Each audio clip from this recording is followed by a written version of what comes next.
Hey guys, YouTube isn't pushing my videos right now. A like and any comment would really help. Thanks. When life throws people curveballs, you've got to step up and help. That was Jessica's creed. And honestly, that soft-hearted stubbornness is one of the reasons I fell head over boot heels for her. We'd been married 15 years, long enough to finish each other's movie quotes, when the night in question rolled around. The ribs were halfway done on the smoker. I was nursing a cold IPA, when Jess burst onto the deck waving her phone like a sparkler. Her high school best friend, Lauren, had just been tossed out by her husband. Suitcase on the lawn, mascara everywhere, classic country song nightmare. Jess locked those big pleading hazel eyes on me. Babe, she's got nowhere to go. Can she crash with us? Just till she finds her footing? Did I jump for joy at the idea of a third roommate? Nope. But I love my wife. I trust my wife. And for a decade and a half, that's been enough. So I said yes, handed Jess the keys to the guest room, and told myself it'd be over before football season. I already knew Lauren, of course, same age as us, 37, but she could pass for 28 on a well-lit dance floor. Tall, gym-sculpted, dresses like every day is Friday night. The kind of woman who turns produce aisles into catwalks. Loud laugh, bigger personality, flirts with waiters, flirts with waitresses, probably flirts with parking meters. Still, I never pegged her as life ruination material. Shows you what I know. The first 2 weeks were fine. Crowded, noisy, extra lip gloss on every glass, but fine. Jess and Lauren tossed inside jokes back and forth like hacky sacks. Little wink-wink comments about college parties, half-remembered crushes, borderline raunchy stuff. I'd heard it all at barbecues, so I shrugged it off and played Switzerland. To keep the peace, I started logging more hours at the office, figuring the ladies needed space to talk through the divorce apocalypse. Problem was, I also bring projects home, and their never-ending latte-powered gossip sessions turned my home office into a zoo. Add the fact that Lauren had zero job and infinite free time. Picture 2 stay-at-home divas with nothing but Pinterest boards and Sauvignon Blanc, and my nerves were fraying like cheap rope. A couple plus weeks in, I noticed Jess drifting. Fewer hugs, rapid-fire excuses for skipping date night, icy foot on her side of the bed. When I asked what was up, she blamed all the turmoil, said Lauren might still patch things up with her husband, so the sleepover was temporary. I wanted to believe her. Then came the Tuesday gut punch. Around noon at work, my vision went fuzzy, blood sugar cratered, so I told the boss I was tapping out and drove home for a nap. Sun-blasted driveway, front door unlocked, house unusually quiet. I stepped inside, and friend, I wish I could scrub the next 30 seconds from my brain. On our living room rug, tangled together like a deleted scene from an all-girl adult film, were my loving wife and her best friend. They froze, deer in headlights. Lauren sprinted down the hall, clutching a throw blanket. Jess grabbed a cushion, mouth opening, closing, opening again. My heart jackhammered, words jammed behind my teeth.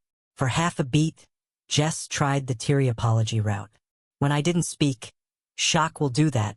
She flipped on a dime, mistook silence for weakness, and went full offense.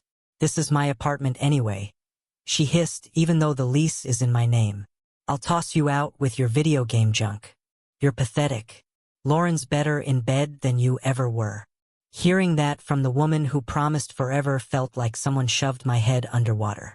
I wanted to hit a wall, but instead I walked to the fridge, cracked a beer, and walked right back out.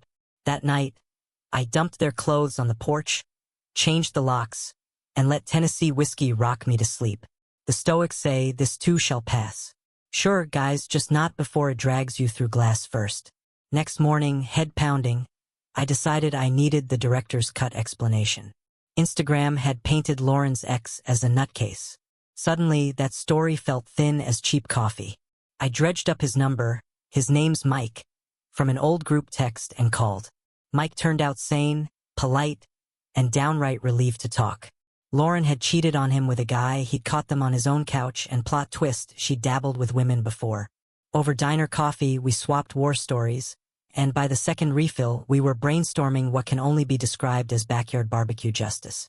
The setup was laughably simple. Word reaches Lauren that Mike feels guilty and wants to help. He offers them his empty downtown condo, just until they save enough for a rental, claims he'll crash with a buddy across town.